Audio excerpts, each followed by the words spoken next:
compartir la pantalla. Feliz. Ahí está.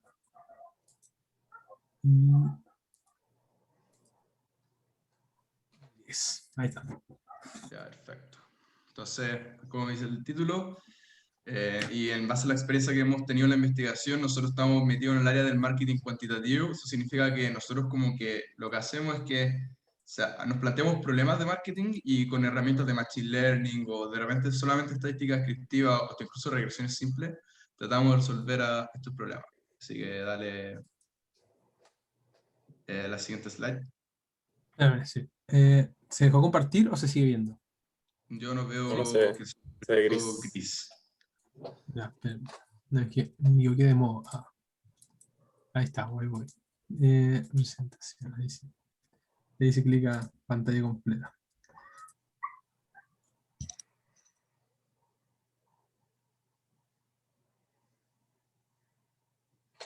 Ahí sí. Bueno, ahora sí, siguiente slide. Bueno, eso fue un poco para resumir lo que vamos a hacer, que en verdad esto ha sido una mezcla entre conceptos de marketing con modelos de machine learning. Los economistas les gusta decirle quantitative marketing research, pero en verdad estos son aplicaciones de machine learning a problemas de marketing, para que se hagan una idea de a qué es lo que vamos a hablar hoy en día. Dale. Al igual, mencionarles como un poco lo que significa el marketing cuantitativo y a lo que se dedica. Es básicamente todas las técnicas, los métodos que son más analíticos, que buscan recopilar información sobre los clientes, sobre las personas, pero que sea estadísticamente significativa y que después se puedan realizar análisis con distintas metodologías. Y entre ellas está Machine Learning, hay unas más sencillas también, distintos modelos, pero ¿cuál es el objetivo del marketing cuantitativo? Tratar de predecir por el comportamiento de las personas, saber cómo se van a comportar de aquí a, no sé, 2 años más, con base en su background, en cómo se han comportado anteriormente. Entonces, esto se lleva harto tiempo y en Estados Unidos, sobre todo, se han hecho harto estudios y son como líderes. Bueno, contar un poco nosotros, yo soy Gran Rodríguez, salí el año pasado. Bueno, no sé, como les dije, yo soy de la mención de administración, mi hobby, me encanta la música con la vida, de hecho me encantaría que con esto poder, no sé, algún día trabajar en Spotify o en alguna label grande como Sony, ese es mi sueño, hasta el momento no sé si lo voy a conseguir o no, pero siento que estoy, por lo menos yo creo que este es el camino, así que, bueno, dale, sea Diego, preséntese usted. Bueno, me presento yo soy Sebastián Reyes y gracias a todas y todos los que vinieron hoy. Actualmente estoy en quinto de comercial en la U. Tengo 24 años, me cambié de carrera 2 veces, así que me atrasé. La área de la carrera que a mí me interesan son el marketing, la microeconomía y la econometría. Y fuera de la universidad, mis mayores intereses son la escritura creativa y la lectura. De hecho, fundé un club de lectura con algunas amigas. Espero que desde mi experiencia pueda aportarle algo y guiarlos en el camino si es que están interesados. Bueno, por último, yo soy Diego, yo egresé el 2019. De hecho, mis cosas todavía están en el casillero de la facultad, no las puedes sacar porque era estallido social, pandemia, así que todavía tengo un libro de ella. Bueno, desde que salí he trabajado de forma independiente, he trabajado en proyectos de consultoría, sobre todo de impacto social, además de en esta ayudantía de investigación, y últimamente también me atraía a desarrollar un emprendimiento. ¿Cuál es la utilidad que yo le veo a todo esto también, además de las empresas formales? Es que esto tú lo puedes aprender desde tu casa, desde el internet, y, y es súper fácil de hacer cuando lo aprendís, cuando estás interiorizado, y después podés replicarlo para distintos proyectos. Yo sé que en comercial hay mucha gente emprendedora y que si tú guardáis datos de los clientes, de las personas, en el futuro te van a servir y tú también vas a poder utilizar esta herramienta. Así que yo creo que eso ha sido el mayor logro de todo este aprendizaje.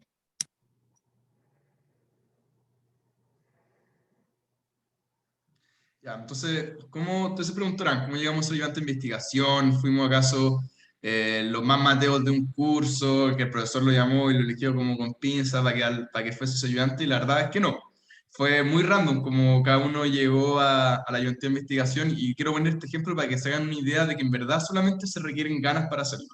Yo le había escrito al profesor André Elber para ser su ayudante para Mercados 2, y él me responde que primero, que no me iba a aceptar como ayudante de Mercados 2 porque tenía 28 postulantes, 5 de los cuales tienen promedio entre 6 y 6,5. Y 3 los tenía reservados para ayudantes de un MBA y de otro curso que tenía.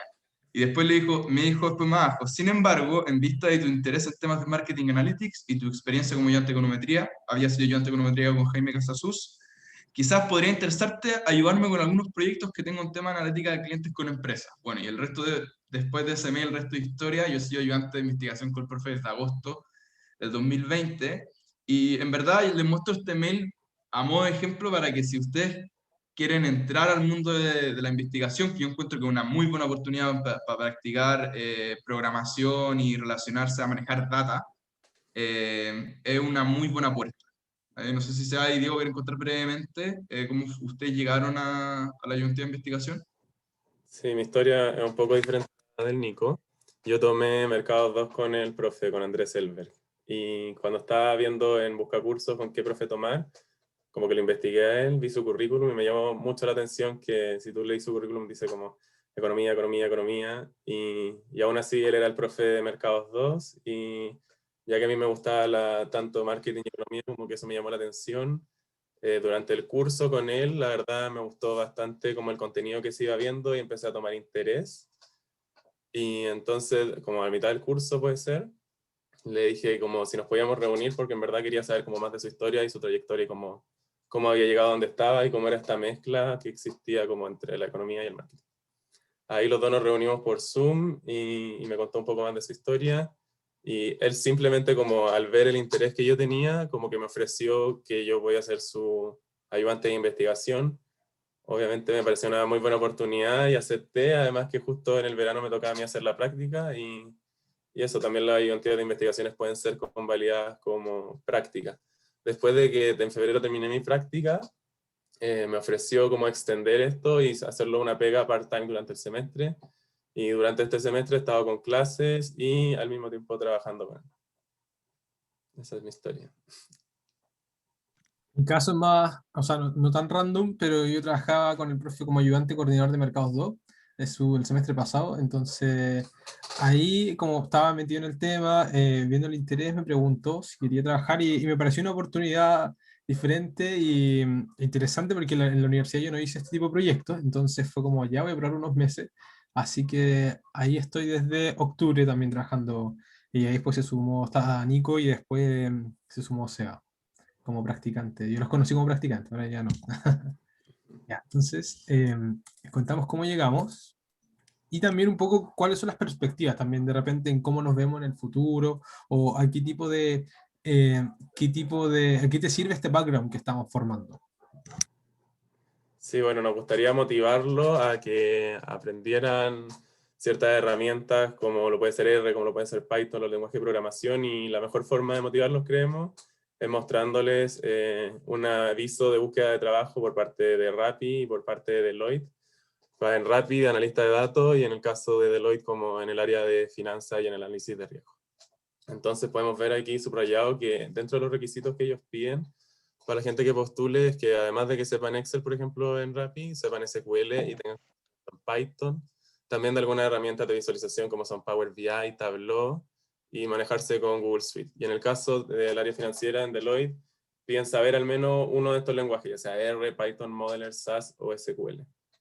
Así que sé que a veces estas cosas no se aprenden directamente de los ramos, quizás lo vemos muy básicamente, pero la idea es motivarlos a ustedes a que puedan aprender por su cuenta o que puedan tomar OPRs o facilitarles también literatura donde puedan aprender o también motivarlos a postular este tipo de ayudantes.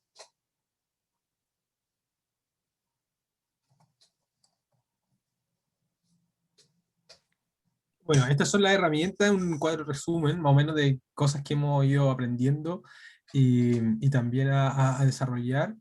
Por ejemplo, en distintas áreas. Hemos tenido que relacionarnos con nuevos lenguajes de programación. Bueno, los tres, cuando llegamos a esta ayudantía, no sabíamos nada sabíamos un poco de R, porque lo habíamos visto en la facultad de inferencia y se había ocupado en algunos ramos, igual que Stata. Pero de SQL yo había hecho un curso en Udemy, pero como que siento que lo hice y se fue. Y en Python tampoco sabíamos. Y al final todo este desarrollo, todo desde que empezamos, ha sido un aprendizaje súper súper profundo. O sea, desde lo que yo sabía de R antes a lo que sé hoy día, el manejo ha crecido súper rápido en unos meses porque es mucho esto de do it yourself, de aprender haciendo todo el rato. Y lo mismo con cloud. En un momento nos vimos superados, por ejemplo, con las capacidades de los computadores con las que trabajamos para el nivel de datos que teníamos y tuvimos que trabajar con un servicio en la nube directamente. Y ahí está entre la alternativa, empezamos a trabajar con Google Cloud Platform, que nos exigió aprender SQL. Hasta ese momento no habíamos aprendido SQL, así que de nuevo de serio y partir ahí. Y bueno, también tenemos marketing cuantitativo, que es lo que está detrás del objetivo de todas estas herramientas que utilizamos.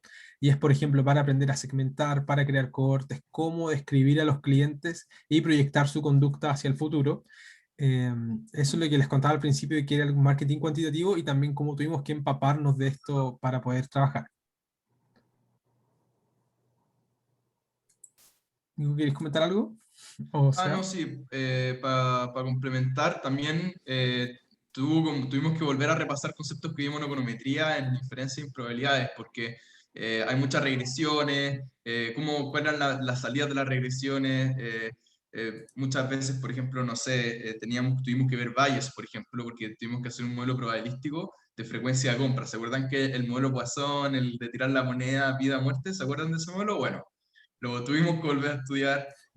No fue una cuestión así que nos superó, o sea, en algunas explicaciones obviamente son súper difíciles, pero la base que nosotros ya tenemos sí nos sirve para entender modelos matemáticos que son un poco más complejos y aplicados a problemas de negocio.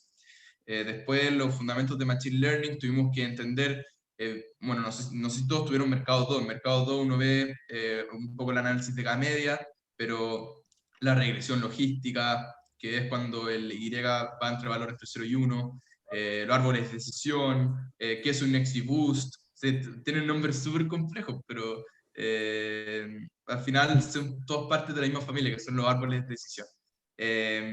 Y todo eso lo tuvimos que aprender, ver videos en YouTube, y fue todo un proceso de aprendizaje de los conceptos del Machine Learning, cómo se miden los modelos predictivos, qué significa la accuracy, qué significa el precision, qué significa el recall, bueno, cosas que vamos a mostrar más adelante. Esto es como un marco teórico para que se hagan una idea de todas las cosas que van a tener que aprender cuando se metan a la investigación. Y ahora les vamos a mostrar algunos ejemplos, de hecho, para que se hagan una idea, ¿ya? Códigos. No estamos esperando que entiendan esta salida, ¿ya? O sea, este código, perdón.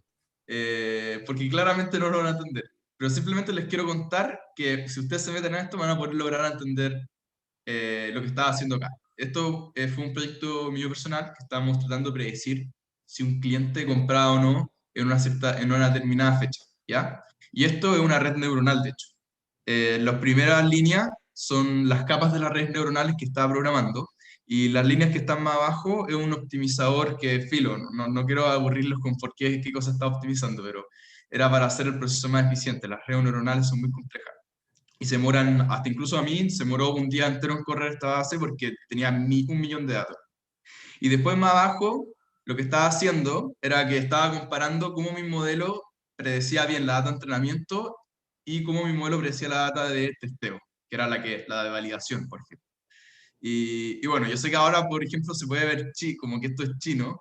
Esto es son funciones de una librería que se llama Keras, que es la que en verdad es TensorFlow, pero está escrito en Teras, que se ocupa en Google. Google ocupa este tipo de funciones todo el día, para todo lo que hace. Así que, en verdad, más que para confundirlo, es para mostrarles que yo puedo leer esto y entenderlo. Y ustedes también van a poder hacerlo eventualmente si se empiezan a involucrar, por ejemplo, en los modelos predictivos usando redes neuronales. Dale, Diego. Bueno, siguiendo la misma línea de lo que decía Nico, yo les quiero mostrar un ejemplo, pero en este caso de R. R ha sido lejos el lenguaje de programación que más me ha tocado utilizar en la práctica o ahora en el trabajo. En este caso, en el código, estamos utilizando un modelo de conteo que al final permite como predecir el comportamiento del cliente en el futuro, como lo puede ser cuántas compras va a realizar en el futuro, o no sé, puede ser cuántos cursos de DataCamp va a tomar en el futuro. Y esto se hace mediante una regresión Poisson, y aquí, por ejemplo, hace falta echarle una vista a los contenidos de probabilidad. Y al final también estamos generando las predicciones y viendo cómo se ajustan a la realidad para ver qué tan bueno es el modelo, y a partir de eso luego a futuro se pueden estimar como cuál sería el comportamiento. Dale, Diego. Bueno, y el tercero que les contaba, bueno, Seba y Nico les contaron sobre Python y R, que son lenguajes que tienen objetivos distintos a SQL. Y de hecho, por ejemplo, el Python se interactúa también en el desarrollo web, por lo tanto, al mezclarlo con estadística es como súper poderoso. Y R se enfoca más en la estadística, pero también trabaja con objetos, trabaja de una manera distinta a SQL. Que SQL es un lenguaje para administrar bases de datos, para controlar, manipular datos. Entonces, cuando ustedes quieren hacer consultas, que así se llaman, de los datos, por ejemplo, de los que han trabajado, los que hicieron el taller de Access o hicieron el examen de suficiencia, deberían saber que hay unas consultas, ¿cierto? Que hace Access como uno va creando consultas y te selecciona una cantidad de datos. Aquí tú lo incorporas como código y te dan automáticamente el resultado.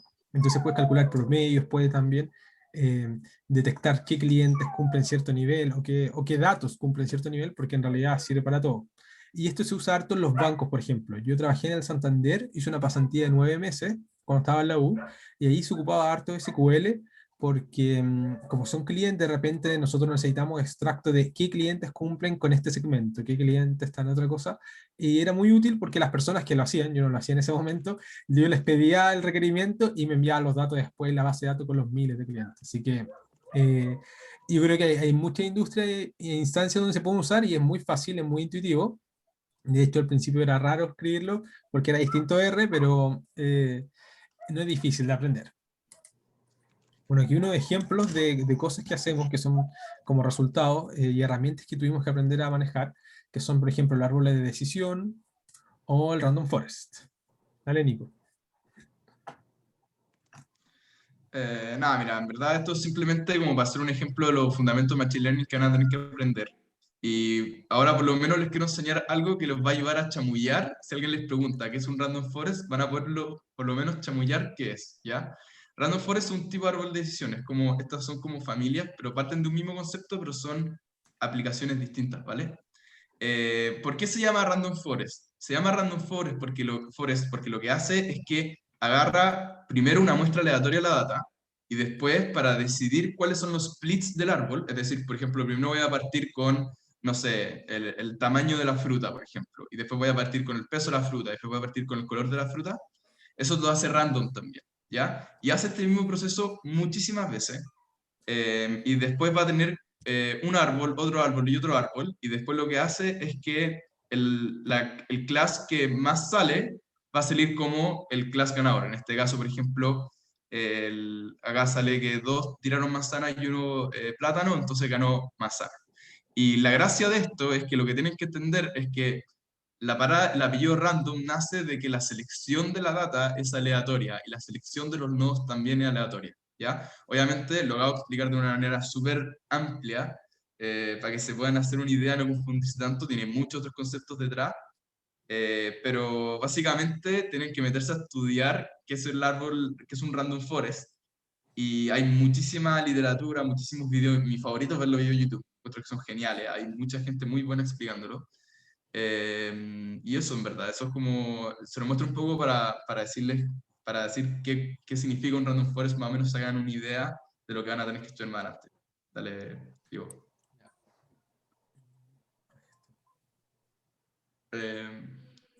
Bueno, estos son un ejemplo de cuando les conté que tuvimos que pasarnos a la nube porque estábamos trabajando en un computador que no resistía 3 millones de observaciones, entonces tenía que procesar mucho y colapsaban, se calentaban, etcétera. Entonces tuvimos muchos problemas, así que nos movimos hacia la nube, que son computadores virtuales. Entonces tú subís los datos y, por ejemplo, estos tenemos tres computadores de 16 core, 16 núcleos con 128 GB de RAM cada uno. No sé si puede interesarlo o no, pero estos cada uno está en un servidor distinto y tú subes los datos y desde ahí se procesa todo rápidamente en distintos códigos, o sea, en distintos entornos. Por ejemplo, hay unos para Python, otros para R, y también nos permitía usar rápidamente bases de datos que eran gigantes. Por ejemplo, este que tenía 182 GB, en los computadores como no se procesaba bien porque la RAM necesita mucho más RAM y en estos computadores sí se logra resolver ese problema. Entonces, con distintos objetivos, tú puedes armar tu propio computador y, y hacer cálculo en el lenguaje que utilices. Ahí, para complementar a Diego, uno arrienda los virtual machine de Google, es decir, Google tiene estos computadores gigantes que no siempre está ocupando y te lo arrienda a un cierto precio, ¿ya? Y el precio no es tan caro, para que se hagan una idea, por ejemplo, ¿te acordáis, Diego, cuando nosotros estamos trabajando con esta base de datos de 182 gigabytes? O sea, no tienen ni idea todos los gigabytes de RAM que ocuparía hacer una operación en esa base de datos, es gigante. Y en BigQuery, por ejemplo, hacíamos una consulta en esa base de datos que haría explotar a cualquier computador, se lo aseguro, y lo hacía en, no sé, un minuto, 30 segundos. Entonces, para que se hagan una idea de la potencia de la nube y por qué la empresa hoy en día cada vez más piden que personas se familiaricen con esto, porque, por ejemplo, imagínate la cantidad de data que tiene, no sé, te miento, Falabella. Es una locura. Entonces, como no se puede todo eso almacenar en un computador, es muy probable que todo lo tengan en la nube. Y eso también no solamente lo hace relevante para el tema de la investigación, sino como para los profesionales que quieren ser el día de mañana. Así que para que lo tengan en consideración, cloud se viene con todo. Dale, Diego. Bueno, entonces, esto es un poco para mostrarles como nuestros resultados. Esto se calculó en base a datos reales. Obviamente tuvimos que, no vamos a decir de qué cosa por el tema de confidencialidad, pero esto es lo que yo me tocó hacer, bueno, nos tocó a todos hacer. Fue segmentación de K-medias, que si ustedes tuvieron mercados 2 es exactamente lo mismo, es un análisis de K-medias. Solamente que esto, ¿por qué me enorgullece mostrarlo? Es porque funcionó bien, es porque hace sentido, ¿ya? Acá el primer gráfico que se ve es un Principal Component Analysis, que es cuando tú tienes muchas variables, ¿ya? Y tú quieres graficarlas en dos dimensiones. No tenéis cómo hacerlo, porque en el fondo tenéis muchas variables, como que se te escapan las dimensiones. Entonces, lo que se hace es que uno hace una transformación lineal de todas las variables para que se pueda graficar en dos dimensiones, es decir, como agarra unas variables, las transforma para que en una para que esa sea el eje Y, después agarra otras variables, la transforma en una para que sea el eje X, ¿cachai? Y es una transformación lineal y así puedo graficar mi segmentación, porque esto es como una manera de poder evaluar si tu segmentación está bien hecha o no, en otras palabras. Y acá se puede ver claramente que un grupo, otro grupo y otro grupo tienen colores distintos, están separados, no un menjunje de puntos que están revueltos, que no hace sentido. Yo puedo ver esa segmentación y decir, ok, la segmentación se hizo bien. Y acá también, esto fue lo que hice, fue distinto. Fue que yo agarré, en el eje X está el valor del monetary, o sea, de la cantidad de plata que están gastando los clientes en esa tienda específica. Y acá tengo un contador, es decir, por ejemplo, acá se va a 0,01, hay tantas personas que esto está en escala logarítmica, pero ¿me entienden la idea? Esto es un histograma, por decirlo así. De hecho, es un histograma. La cosa es que acá se puede ver claramente cuál es la diferencia, el gasto en monetary dependiendo de los segmentos, y se ve una conducta que es distinta.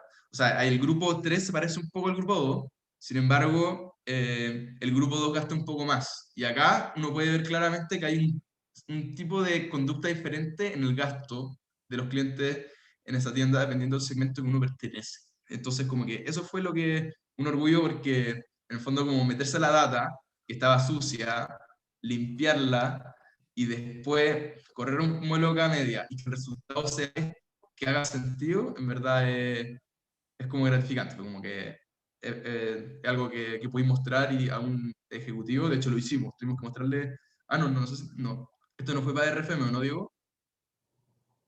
Este no fue, No, esto fue posterior. no fue el análisis de RFM, claro, fue posterior. Pero sí lo mostré al profesor y el profesor dijo como ya, bacán, esto hace sentido, me sirve, se lo voy a mostrar a las personas que me lo pidieron. Así que eso. Bueno, me toca a mí presentarles mis resultados o mi orgullo, como decía Nico. En verdad, también mencionar que todo este proceso es muy largo, no sé, quizás llegar y aplicar la función y que te salgan todos los resultados no es tan difícil en cierto sentido, pero todo el proceso que hay detrás, todos los bugs, toda la búsqueda en Google, todo el estudio y en general que se dan por el tipo de base de datos, uno cree que a veces que las bases de datos van a venir como perfectas, pero no, requiere mucho trabajo estar limpiándolas, arreglando los errores y bueno, luego de mucho tiempo datos de las transacciones de un supermercado, nosotros aplicamos un análisis de canasta o el Market Basket Analysis, donde básicamente uno le pasa los datos que tiene como a cada cliente, cada cosa que compró y en cada oportunidad, y donde este análisis busca reglas de asociación dentro de estas transacciones y va viendo como qué productos se llevan uno con el otro, y al final con esto tú puedes hacer recomendaciones o el supermercado puede tomar decisiones acerca de qué tipo de promociones realizar o quizá dónde posicionar a los productos, quizá uno más cercano al otro en las góndolas. Y bueno, aquí pueden ver el resultado, cómo se ve. Aquí cada fila sería una regla encontrada. Yo puse pisco para que fuera más ilustrativo y podemos ver que encontramos como reglas que nosotros esperaríamos que sucedieran. Creo que estos datos eran de septiembre, entonces vemos, no sé, que por ejemplo cuando se lleva carnes y piscos, entonces como consecuencia vemos que muchas veces se llevan vinos o carne y pisco se lleva cerveza, o también que se asocia como a las bebidas gaseosas. Y esto, por ejemplo, nos puede dar como insights para nosotros, no sé, hacer una promoción donde hacemos, bueno, de una promo, por ejemplo, el pisco por la bebida, hacer ofertas de vino, posicionar los vinos quizás algunos cerca, no sé, de la carne, etc. Dale, Diego. Ya, perfecto. Entonces, bueno, les cuento esto, que en realidad es como para sintetizar qué es lo que a mí me pareció muy entretenido de participar en toda esta ayudantía. Esto es una red neuronal, así es, qué es lo que hace las redes neuronales, lo que hacen los random forest y los árboles de decisión que les contó Nico previamente. Son métodos para clasificar, para determinar y empezar a clasificar en distintos grupos, por ejemplo, personas que aprobaron un curso y tú quieres crear un modelo para decir si la persona va a aprobar o no un curso. Y estos modelos, eso buscan. A ver, adelante. No puedo volver atrás. No puedo volver atrás. Ahí sí, ya. Lo que buscan es eso, buscan clasificar. Y lo que hace la red neuronal es tomar un grupo de variables y hacer una red ahí, algo un poco más incomprensible, para determinar la última variable, que es saber si sí o si no, si sí, etc. ¿Y por qué lo muestro esto? Porque siento que todo este proceso ha servido para algo que para mí antes de verdad era un idioma distinto, algo que yo no entendía, y los lenguajes de programación, también el lenguaje estadístico y también este lenguaje de marketing que antes no conocía, se ha como ha clarificado y ese es como el orgullo de poder entender, de haber aprendido y herramientas que no se enseñan en la universidad y que de repente deberían estar.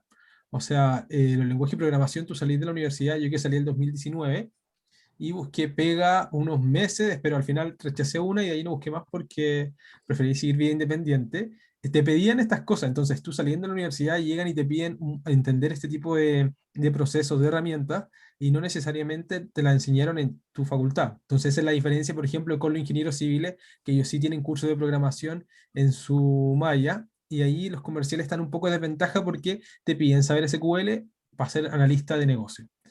Y entonces todo este aprendizaje de herramientas yo creo que lo ilustro con esta red neuronal que es para poder ser capaz de entenderla, de crearla y desarrollarla. Entonces, si es que sirve de invitación a intentar como este desafío, que de repente puede ser para algunos más aburridos, para otros no, pero en realidad es un desafío porque antes de esto yo no la conocía, no la sabía trabajar con toda esta herramienta y ahora siento que sí. Bueno, y pensando en eso, les contamos en cómo aprendimos, de dónde fueron todas estas fuentes de aprendizaje. Partimos como con cursos de la facultad, que son los cursos estadísticos, proba, inferencia y econometría, que no es necesario haber sacado como el mejor promedio, sino que tener nociones de lo que te enseñan ahí. Entonces, saber trabajar con variables dummy, saber algunas cosas sutiles que uno no se recuerda todo el curso, pero sí son una base sustancial en poder comprender todo lo que hemos estado trabajando. También hay literatura, por ejemplo, este libro que te dice todo cómo hacerlo paso a paso, que eso es algo bueno de los códigos y lenguaje de programación, que siempre hay un manual de cómo hacerlo todo paso a paso. Y también, bueno, ahí están los cursos y Nico también ha probado, o sea, también ha hecho curso, entonces si pueden contar un poco. Sí, Bueno, dale, dale esa. ya yo quería mencionarle el libro. Ese libro que tiene una portada cero atractiva y que tiene varias portada, en verdad es el Santo Grial o la Biblia. Me ha servido muchísimo para todo en realidad, todo lo que es R, todos los modelos que vimos, no sé, Logit, la segmentación RFM, la regresión Poisson, modelos bayesianos, todo está ahí y también cuentan con ediciones, por ejemplo, como Python for Marketing Research and Analytics, que es lo mismo, pero para Python, y sí, como comentaban en el chat, y que no pusimos aquí en la diapo, es que, bueno, Google fue un gran aliado, y no solo Google, sino que Stack Overflow, que es como el foro al que siempre recurríamos cuando teníamos dudas o no sabíamos hacer algo. La mejor forma de encontrar la respuesta es ahí. Y también falta mencionar como el trabajo en equipo, de que yo le voy a preguntar a Nico, que el Diego, o Diego me voy a preguntar a mí, etcétera, y nos podíamos ayudar entre nosotros. Y eso fue fundamental también. Dale, Sí. Nico. Nada, yo quiero hablar sobre los ramos de la Cato y de la facultad que se pueden tomar, porque yo tomé 3 de esos 4 que aparecen ahí. Yo tomé análisis de Big Data, introducción a la programación, que es civil, y economía de ciencia de los datos. Machine Learning y Big Data es un ramo del magíster de economía, que por eso no lo pude tomar, porque si no lo hubiese tomado.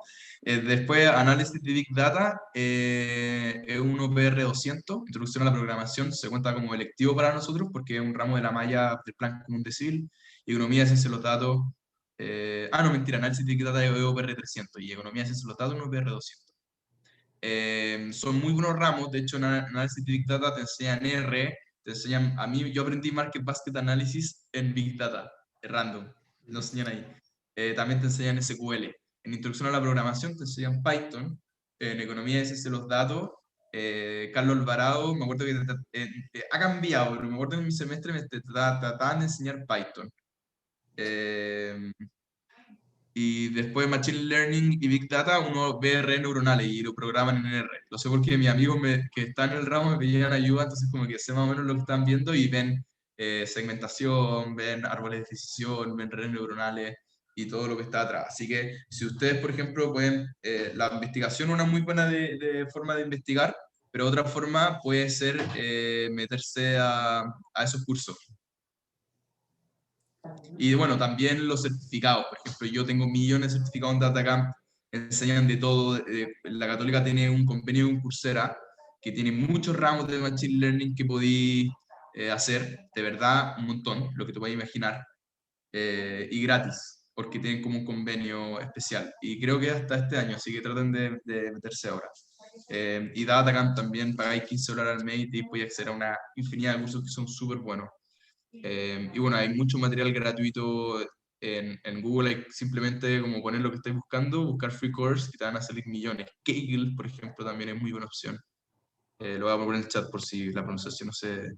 Pero eso en verdad, dale, avanza, Diego, para ir con Sí, lo último. la última, antes de llegar al final, quería mencionarles que los tres nos fuimos por administración, eso yo no le comenté. Seba al final, y cuando lo conocí, se iba por economía y se cambió a administración, yo soy de administración también.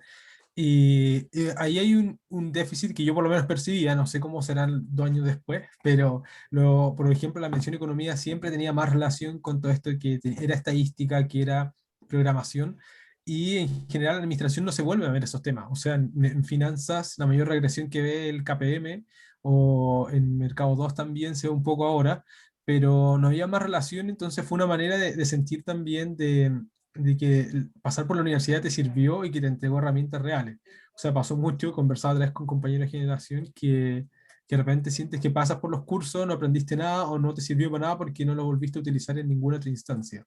Entonces, ojalá que no sea su caso, pero si sienten algo así, esta forma, este trabajo de investigación también es una buena manera de poner en práctica cosas que no se quieren olvidar. Ahora sí. Vale, ¿Preguntas? ahora sí.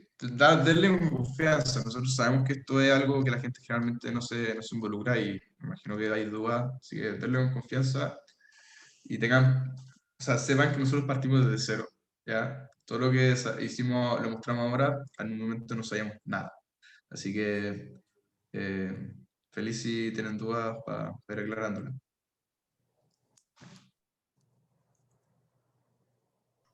Pueden escribirla en el chat o pueden también hablar. Yo tengo una pregunta que, o sea, ustedes que han visto varios lenguajes de programación y todo, ¿qué tanto recomiendan hacer el certificado académico de computación informática, de ingeniería?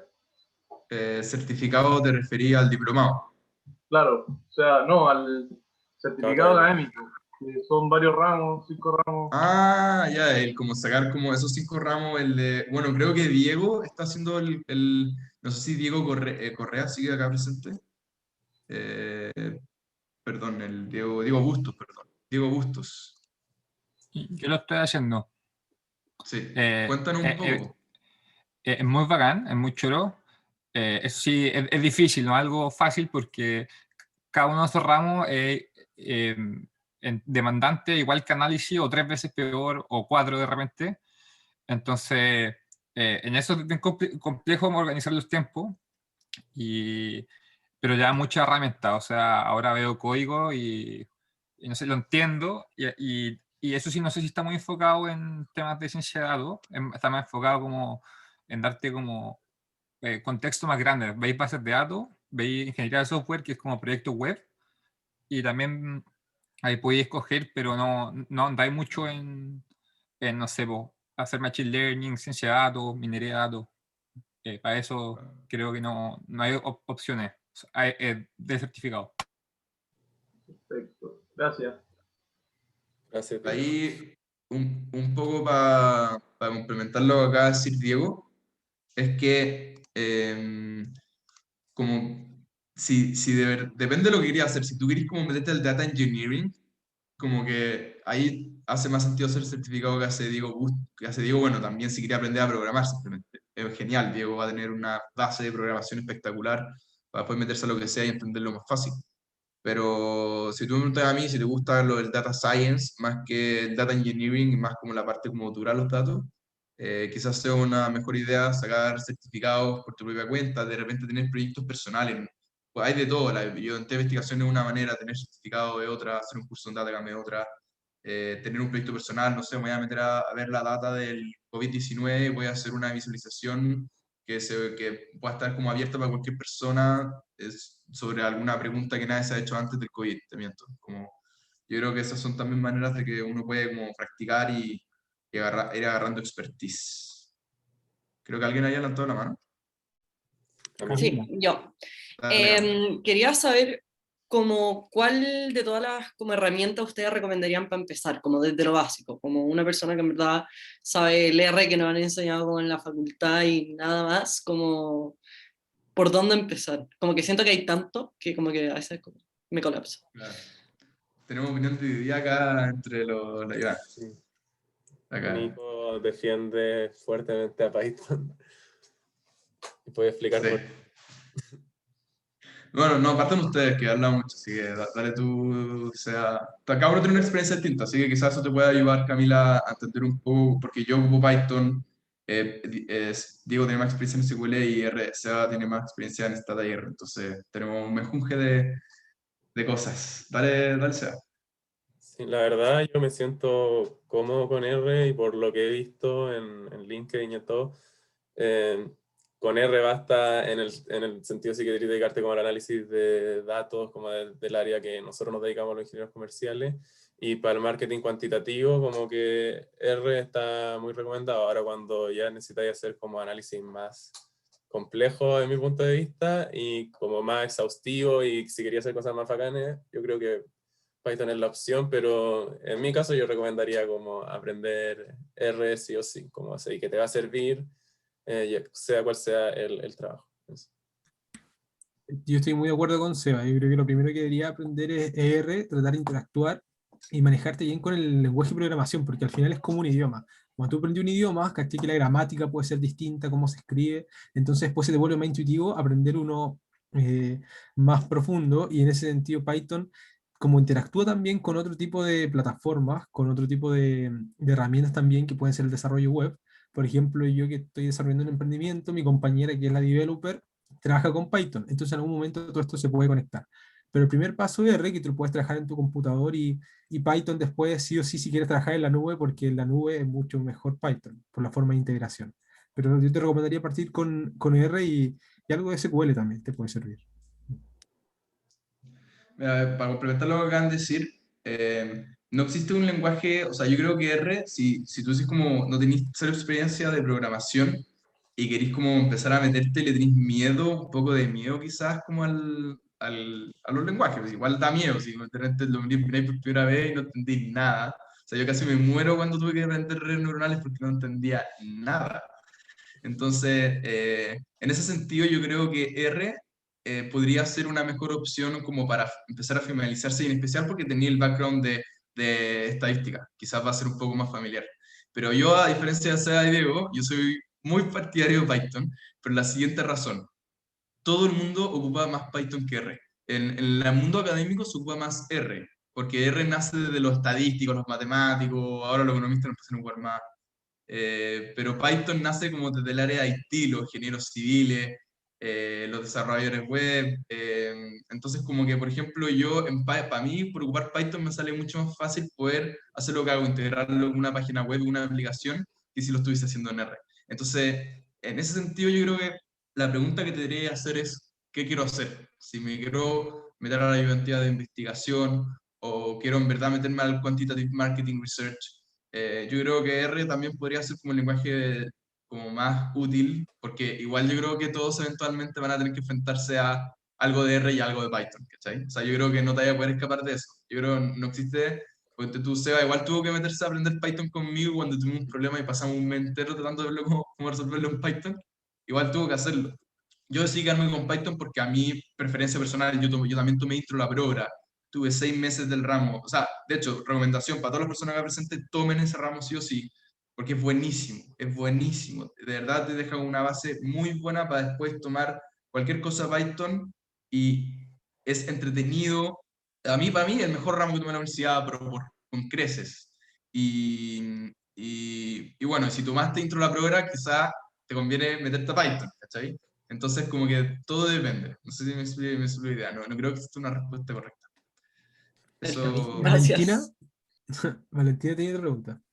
Sí, yo les quería hacer una pregunta de como más o menos cómo fue el tema de ser ayudante de investigación y compatibilizarlo en verdad un poco más como paseo, como con la universidad, como con los últimos ramos y todo, como qué tanta carga es y cómo pasaste después de hacer como practicante y ahora tenerlo como pega. Como, si quisiera seguir como esa vía, como, ¿me puedes contar un poco de cómo fue en cuanto a carga y cosas así?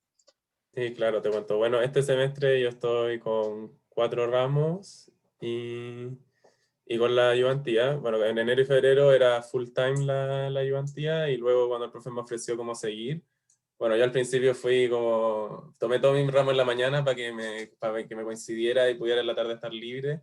Y yo como muy confiado dije como, ya, yo puedo trabajar todos los días, todas las tardes y ningún problema. Y menos mal el profesor, yo creo que él ya sabía y como que me dio una mayor flexibilidad y me dijo como, no, mira, bueno, trabaja 4 horas, o sea, una media jornada, cuando tú puedas, pero si en algún momento, no sé, tú no puedes y necesitas trabajar menos, entonces trabaja menos y al final repórtame, todos los meses yo le reporto las horas que al final trabajé.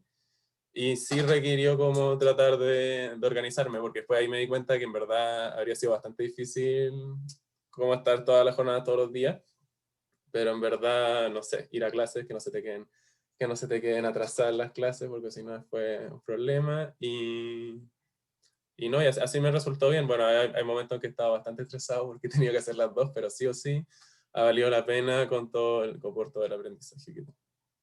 Claro. Ahí yo también estudié, fui CAE y trabajé part-time porque yo partí en agosto del semestre pasado. Y me pasó, bueno, prácticamente lo mismo que sea, el profesor da una flexibilidad increíble. De verdad lo pudimos como compatibilizar porque, por eso quizás quedó criterio de Andrés, que es nuestro profesor, ¿cachai? Eh, ahí existen muchos profesores que empiezan a ayudar en investigación, a tener que verlo con cada profesor, pero generalmente dan mucha flexibilidad. Es raro. Entonces, como que es muy compatible. De hecho, incluso más que hacer una práctica en una empresa que realmente tiene un horario rígido. Así que tiene sus buenos plus, diría. Dale, creo Pedro Pedro tenía tenía otra pregunta. Sí. Sí. Ah, sí, sí. Es que ustedes, ¿cómo recomendarían acercarse a este mundo desde el punto de vista que ahora, no sé, a mí me pasa que estoy en cuarto año y no sabría cómo enfrentarlo desde ahora, como qué pasos tomar, por así decirlo. O sea, aprender un lenguaje y después, como después de aprender un lenguaje. A ver, yo creo que cada uno puede dar su opinión distinta. Dale tú, Diego. Sí, parte, bueno, o sea, en cuarto año, yo creo que podría aprender un lenguaje, por lo menos tenemos un método de aprendizaje distinto también. Yo creo que eso influye cuál es tu método de aprendizaje. Porque, por ejemplo, Nico ha hecho hartos cursos. A mí no me gusta tanto hacer cursos porque siento que si no utilizo esa herramienta que aprendí, no se me va a olvidar. Que es como lo que me había pasado con SQL y después cuando volví a la ayudantía tuve que volver a usar SQL. Entonces fue como este recuerdo. Y yo te recomendaría buscar este tipo de instancias como ayudantía o incluso desarrollar algún proyecto, trabajar o hacer cursos también. Más otro curso superior. Porque hacer unos proyectos, por ejemplo, Google tiene un programa de carreras, así como Google Career, algo así se llama, que son un set de programas especializados en Coursera y te permiten tener, por ejemplo, un certificado como analista de datos. Que tú pagáis el plan de Coursera o pagáis como $50 al mes, pero el plan de Coursera son $300 al año, y podías sacar todos los certificados que quieras. Y si sacáis ese, Google los compara como a un college de 4 semestres. Y dice que son 6 meses estudiando online. Entonces, de repente, si querías estudiar algo, como partir, buscando alternativas que te entreguen algo que tú después puedas reutilizar, por ejemplo, para buscar una práctica o algo así. Si es que te parece bien los cursos y partir desde cero con eso. Y si no, profundizar también por el mismo lado. Yo en ese sentido tengo una opinión distinta a la de Diego. Yo, si bien, mira, yo he sacado los certificados que puedes imaginar, he sacado tantos que me da vergüenza ponerlos todos en LinkedIn, para que tengan una idea. Y yo coincido con la opinión de Diego. Yo muchos certificados que los saqué porque, no sé, tenía que ocuparlos para ayudantía de investigación. Saqué un certificado de redes neuronales porque tenía que hacerlo y no tenía ni idea, ¿cachai? Para darte un ejemplo. Y la mayoría de las veces lo hice por eso y otras veces lo hice porque, esto me tinca que me va a ser útil y en verdad nunca lo apliqué y, se fumó, ¿cachai? En ese sentido, yo creo que hacer un certificado como que dice Diego, yo estoy un poquito como un poco reacio porque son como, saca este career que te enseño desde probabilidades que ya la tuviste hasta un capstone project que es como aplican R algo que te enseñé. Y yo creo que en ese sentido es como un curso que está hecho para que todos puedan aprender. Igual por haber estado en ingeniería comercial en la Católica, por haber tenido los ramos de estadística, por haber tenido econometría, finanzas, ya tenéis como mucho de ese camino ya desarrollado. Y yo siento que es perder tiempo. O sea, si yo me hubiese agarrado a Nico perdón, quinto año, recién metiéndome en esto y haberlo visto, tomado todos estos certificados que tomé, hubiese dicho como, y en vez de hacer eso, yo te recomendaría hacer proyectos. Por ejemplo, yo te conté que me encanta la música, me encanta, mi sueño es trabajar en Spotify, y Spotify tiene una librería en Python que se llama Spotify, que te permite extraer información de las canciones de Spotify, y te la extrae con los audio features. Por ejemplo, no sé, Despacito tiene un 0,3 de danceability, que qué tan bailable la canción, tiene un 0,5 de energy, que qué tan energizante la canción, y así, tiene distintos audio features, y uno los puede ir analizando. Y lo que yo hice fue que extraje esta información y después la visualicé en Tableau, que es una herramienta de visualización, ¿ya? Y yo no sabía extraer cosas de la web y tampoco sabía ocupar Tableau. Y esto te lo estoy diciendo que lo hice el fin de semana pasado, no algo que hice hace tiempo. Entonces, tener un proyecto entretenido que te obligue a hacer cosas que no tenés ni idea, en mi opinión, es lo que más te va a formar. Porque tú tenés que aprender algo, lo tenés que aplicar, y eso te queda mucho más grabado que el curso de DataCamp que te agarra una base de datos de cualquier parte, aprendiste a ocupar una función una vez y se te quedó, y listo nomás, ¿cachai? El hecho de tener un proyecto, equivocarse, tener un objetivo claro. Yo, por ejemplo, tengo el objetivo de quiero visualizar para todos los países del mundo los audio features de estas canciones de Spotify. Entonces, como que tener un proyecto, aparte es más chulo, porque, por ejemplo, después te preguntan en la pega, y, bacán, tú pusiste que sabías jugar Python, pero ¿qué hay hecho? ¿Me puedes mostrar qué hiciste? Hay muchos empleadores, por ejemplo, yo que estoy postulando pegas de Data Analyst, te piden tu profile de GitHub para saber ahí donde el programador sube su código y uno puede extraer códigos de otros programadores. Y ahí puedes ver, puedes mostrarle, ponte tú tu proyecto de COVID, tu proyecto de la música de Spotify. ¿Cachai? Y en mi opinión, yo creo que esa manera y es mucho mejor. Y si tienes que hacer un certificado, porque bueno, no entendís cómo hacer web scraping, por ejemplo, que web scraping es sacar información de la web, haz un curso, pero porque te va a servir para hacer eso, ¿cachai? Pero no hacer un certificado por sacar un certificado para ver si te puede servir en algún momento del tiempo. Esa es mi opinión, por lo menos. Yo Como creo que alternativa, perdón. bueno, entre lo que dijo Nico y Diego, yo creo que lo más importante, bueno, es tener la motivación y no dejar que la motivación se quede ahí, sino que tomar alguna acción para tomar esa motivación y convertirla en aprendizaje. Entonces, esto, al final, yo creo que se te van a ir mezclando este tipo de experiencias. Por ejemplo, los cursos online a veces, como te dije, no los vaya a necesitar, así que los vaya a tener que hacer. Quizá el proyecto propio después te surgen ganas de hacer uno, pero algo que nos mencionaba ellos, como para guiarlos por el mismo camino que hemos seguido nosotros, y que yo creo que es importante, es que si tenéis la motivación, también mostrarla a los demás, y en este caso, como poder mostrársela a tu profesor o profesora, como que en verdad, bueno, a mí me da mucha vergüenza hablar con el profe, pero yo llegué y le pedí una reunión y el profesor muy abierto accedió, y así como que yo perdiendo el miedo, en verdad, hablar a los profesores están ahí y quieren ayudarte y darte recomendaciones, y es un buen camino. Claro. Y bueno, ahora los profes, con ello descubrí que podía hacer la práctica como ayudante de investigación en la facultad, por lo menos con estos profesores, pero quería comentarles que además de nuestros profes, hay profesores en otras facultades que necesitan ayudante de investigación, y son distintas áreas. Por ejemplo, cuando yo estaba en la universidad intenté ser ayudante de investigación de una profe de psicología, pero claro, en ese momento no tenía tanta herramienta y entre todas las personas que se ofrecían también tenían más experiencia que yo. Y pueden buscar, por ejemplo, en psicología hay un montón de proyectos que los profes trabajan y necesitan personas que sepan utilizar programas estadísticos. Entonces ahí R es súper fuerte, o incluso pueden aprender otro, el SPSS, que es un poco más simple, pero también es estadístico, y son alternativas, como si quieren buscar otra área, pueden inspeccionar en otras facultades también, sociología, psicología. A mí no pregunte Diego Bustos. Sí. No, o sea, si están partiendo, concuerdo con todo lo que dijeron, que en verdad los proyectos sirven caleta, pero igual para partir necesitas algo de teoría y que los cursos te lo dan. Igual nunca te vas a acordar si solamente el curso. Pero hay un curso que lo da Harvard, que es gratis, se llama CS50, que está en edX, lo puedo escribir, y que ese va desde cero, de estar cero hasta Machine Learning, literalmente, y también va por el desarrollo de videojuegos, el desarrollo de apps, ¿cachai? Entonces, si lo tomáis, vais a aprender sí o sí. No vais a aprender todo, pero vais a aprender una gran parte. Y lo otro es que no me acuerdo quién dijo que si Python o R, en verdad lo más importante es que aprendáis cualquier lenguaje que agarréis, entendáis los conceptos. Yo te diría que en verdad es mejor Python porque es mucho más versátil. En verdad mucho más versátil, puede ser de todo. Y uno siempre va sobre la marcha aprendiendo si te gusta o no te gusta lo que estáis viendo. Si, capaz que te metáis por data análisis y no te guste, y Python te da la posibilidad de cambiarte más fácil. Eso. Sí, es verdad eso.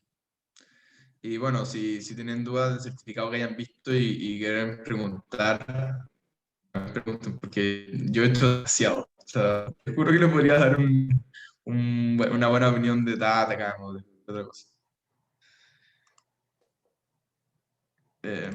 Bueno, si alguien no tiene, bueno, si alguien no tiene más preguntas, ¿qué hora es? ¿Estamos viendo ahora? Sí, estamos viendo ahora, van a ser las 2. Bueno, si no hay más preguntas, les estoy casi... Mira, les podemos dejar nuestros mails por si quieren hacernos más preguntas, quizás por interno, algo que se nos haya olvidado mencionar, alguna pregunta que hayan querido hacer más adelante. Ahí yo puse mi mail en el chat. Y eso, muchas gracias por haber venido, por haberse interesado en la investigación y ojalá le haya servido más allá si se quieren meter a la investigación o no, sino como para meterse al mundo del data science y machine learning, que es muy útil. Eso. Muchas gracias a Gracias por ustedes. venir. Muy buena. Todos Gracias. invitadísimos a aprender. Muy bien, gracias por venir. Gracias, se pasaron. Muchas gracias, Muy buena. estuvo muy Chao, buena. Chao, Sofi. Chao. Suerte. Chao.